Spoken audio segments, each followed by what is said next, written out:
Formula ఈ race కేసులో మాజీ మంత్రి కేటీఆర్ ఈడీ ముందు హాజరయ్యారు. అంతకుముందు ఆయన గచ్చిబౌలిలోని నివాసం నుంచి బయలుదేరి నేరుగా ఈడీ కార్యాలయానికి చేరుకున్నారు. ఈ నేపథ్యంలో బషీర్బాగ్లోని ఈడీ కార్యాలయం ముందు భారీ బందోబస్తు చేపట్టారు. 200 మంది పోలీసులు అక్కడ మోహరించారు. వాస్తవానికి ఈ నెల 7న ఆయన హాజరు కావాల్సి ఉన్నా తాను రాలేనని కేటీఆర్ చెప్పారు. దీంతో 16న విచారణకు హాజరు కావాలని ఈడీ అధికారులు మరోసారి నోటీసులు ఇచ్చారు. ఫార్ములా ఈ రేస్లో నిబంధనల ఉల్లంఘనపై ఏసీబీ దర్యాప్తు చేస్తుండగా ఇందులో ఆర్బీఐ అనుమతి లేకుండా విదేశీ సంస్థకు నిధుల చెల్లింపుపై ఈడీ మరో కేసు నమోదు చేసింది.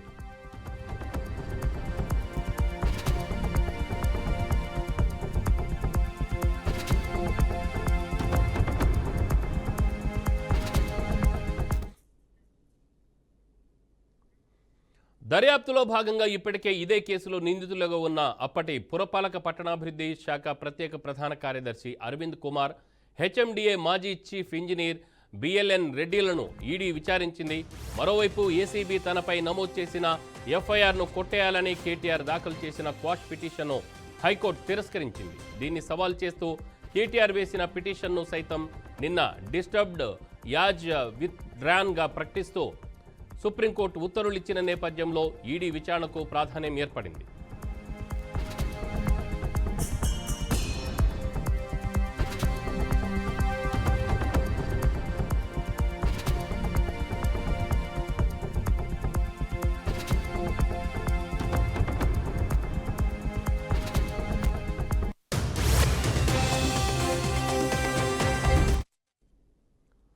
కేటీఆర్ ఈడీ ఆఫీస్కి వెళ్తున్నారనే సమాచారం తెలియడంతో అక్కడికి భారీ ఎత్తున బీఆర్ఎస్ శ్రేణులు చేరుకున్నాయి. అప్రమత్తమైన పోలీస్ కార్యాలయంలోనికి ఎవరిని రానివ్వకుండా అడ్డుకునే ప్రయత్నం చేస్తుండగా స్వల్ప తోపులాట చోటు చేసుకుంది. ఆ విధంగా బషీర్బాగ్ పరిసర ప్రాంతాల్లో జనం కిటకిటలాడుతుండడంతో స్వల్పంగా ట్రాఫిక్ జామ్ అయింది.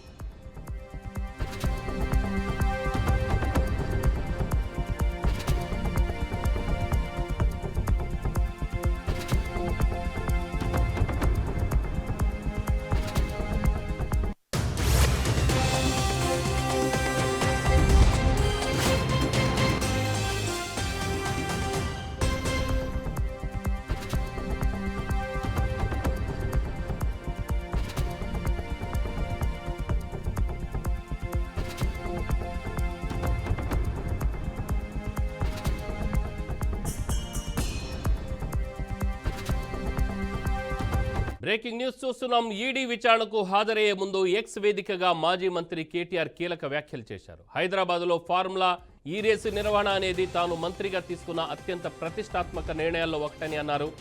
ఆనాడు రేసర్లు అందరూ హైదరాబాద్ నగరాన్ని కీర్తించారని తెలిపారు. తనకెప్పుడు హైదరాబాద్ బ్రాండ్ ముఖ్యమన్న కేటీఆర్ కాంగ్రెస్ ప్రభుత్వం పెడుతున్న కేసులు ఆ ఘనతను తుడిచివేయవని చెప్పారు. పారదర్శకంగా 46 కోట్ల రూపాయల బ్యాంక్ టు బ్యాంక్ విధానంలో చెల్లించిన తర్వాత అవినీతి ఎక్కడిది, మనీ లాండరింగ్ ఎక్కడిది, ఒక్క రూపాయి కూడా వృధా కాలేదు. ప్రతి పైసాకు లెక్క ఉందని ఆయన స్పష్టం చేశారు. ఫార్ములా ఈ రేస్ రద్దు వల్ల ప్రభుత్వ ఖజానాకు నష్టం జరిగిందన్నారు. ఎలాంటి అవినీతి జరగకున్నా కేసులు, కోర్టులంటూ రాజకీయ వేధింపులకు గురి చేస్తున్నారంటూ కేటీఆర్ ఆవేదన వ్యక్తం చేశారు. ఖచ్చితంగా ఈ అంశంలో నిజమే గెలుస్తుందని పేర్కొన్నారు.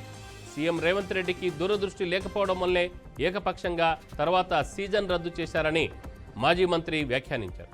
తప్పు లేకపోయినా ఏదో కాలం వెళ్లదీసే విధంగా కాంగ్రెస్ ప్రభుత్వం వ్యవహరిస్తోంది. తప్పకుండా త్వరలోనే నిజం తెలుస్తుందని కేటీఆర్ ట్వీట్ చేశారు.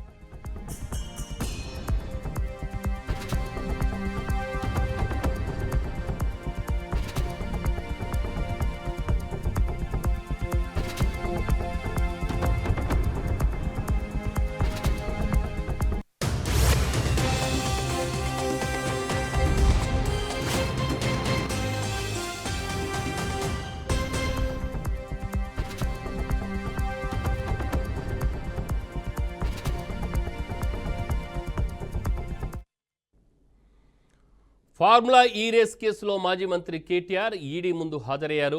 అంతకుముందు ఆయన గచ్చిబౌలిలోని నివాసం నుంచి బయలుదేరి నేరుగా ఈడీ కార్యాలయానికి చేరుకున్నారు.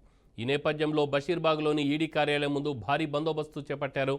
200 మంది పోలీసులు అక్కడ మోహరించారు. వాస్తవానికి ఈ నెల 7న ఆయన హాజరు కావాల్సిన ఉన్నా కూడా తాను రాలేనని కేటీఆర్ చెప్పారు. దీంతో 16న విచారణకు హాజరు కావాలని ఈడీ అధికారులు మరోసారి ట్వీట్ ఇచ్చారు, నోటీసులు ఇచ్చారు. అలాగనే మొత్తానికైతే అసలు 46 కోట్ల రూపాయలు బ్యాంక్ టు బ్యాంక్ ట్రాన్స్ఫర్ అయింది. ఇందులో ఎటువంటి లావాదేవీలు అక్రమాలు కానీ ఏం జరగలేదని కూడా కేటీఆర్ ఈ సందర్భంగా ట్వీట్ చేశారు. ఇక మొత్తానికి ఓవరాల్గా దీని మీద సమాచారం అందించడానికి మా ప్రతినిధి మహేందర్ అవుట్పుట్ ఎడిటర్ వెంకట్ అందిస్తారు. వెంకట్. రామారావు కొద్దిసేపు క్రితం మాజీ మంత్రి BRS working president KTR ED ఎదుట హాజరయ్యారు.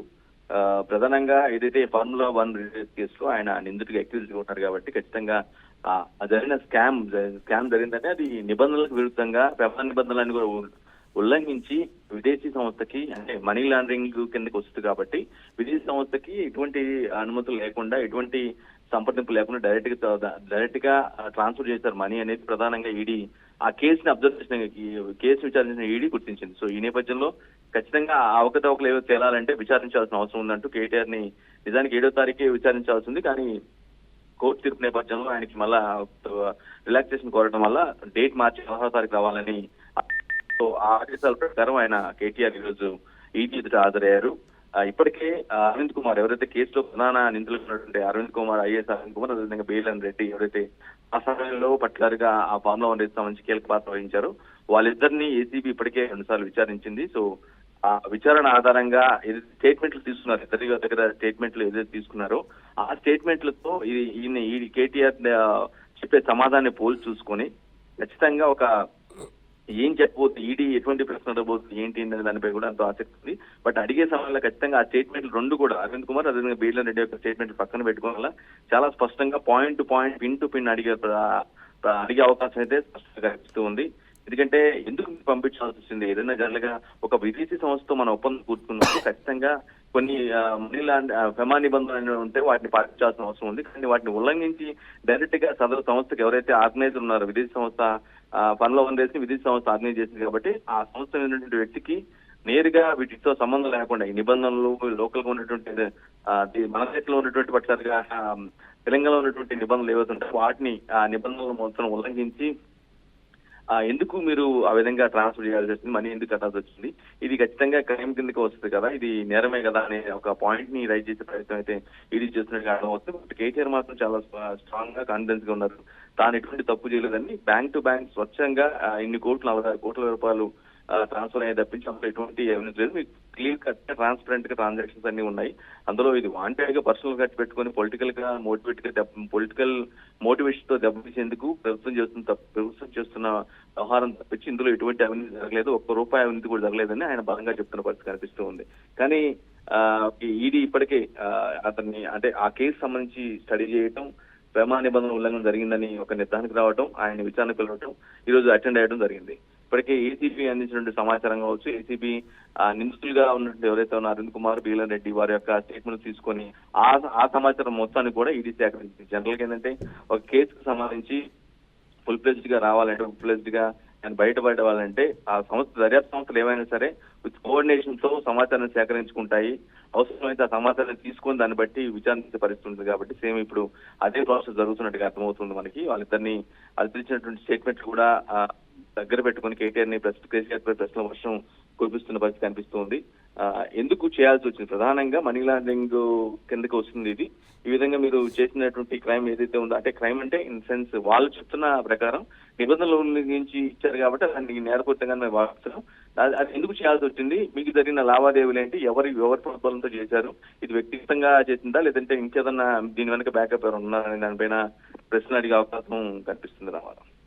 అంటే వెంకట్, ఇప్పుడు చూస్తే ఈ ఫార్ములా రేస్లో ఏదో అవినీతి జరిగింది అని చెప్పేసి అంటున్నారు. మొత్తానికైతే ఇక్కడ ఏసీపీ అలాగని ఈ రోజు నుంచి ఈడీ కూడా విచారణ సాగిస్తుంది. అయితే అలాంటప్పుడు ఈ సీజన్ అంటే ఏదైతే లాస్ట్ టైం స్టార్ట్ చేశారో ఈ ఫార్ములా రేస్ ఏదైతే ఉందో అలాంటిది సెకండ్ సీజన్కి దాన్ని ఎందుకు రద్దు చేయాల్సిన అవసరం వచ్చింది? అంటే ఒకళ్ళు తీసుకొచ్చిన ఆ బ్రాండ్ ఇమేజ్ వాళ్ళకే పరిమితం అవుతుంది అని చెప్పేసి ఆ గడ్జ్ ఏమైనా ఉండొచ్చా ప్రభుత్వాలు మారినప్పుడు?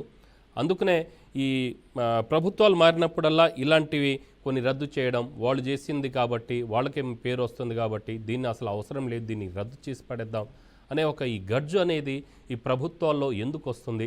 ఎందుకంటే ఏదైనా అవినీతి జరిగితే దీన్ని దర్యాప్తు సంస్థలు ఉన్నాయి, అవి పట్టించుకుంటాయి. అలాంటప్పుడు ఆ ఈవెంట్ ఏదైతే ఉందో దాన్ని రద్దు చేయాల్సిన అవసరం ఏమొచ్చింది ప్రభుత్వానికి?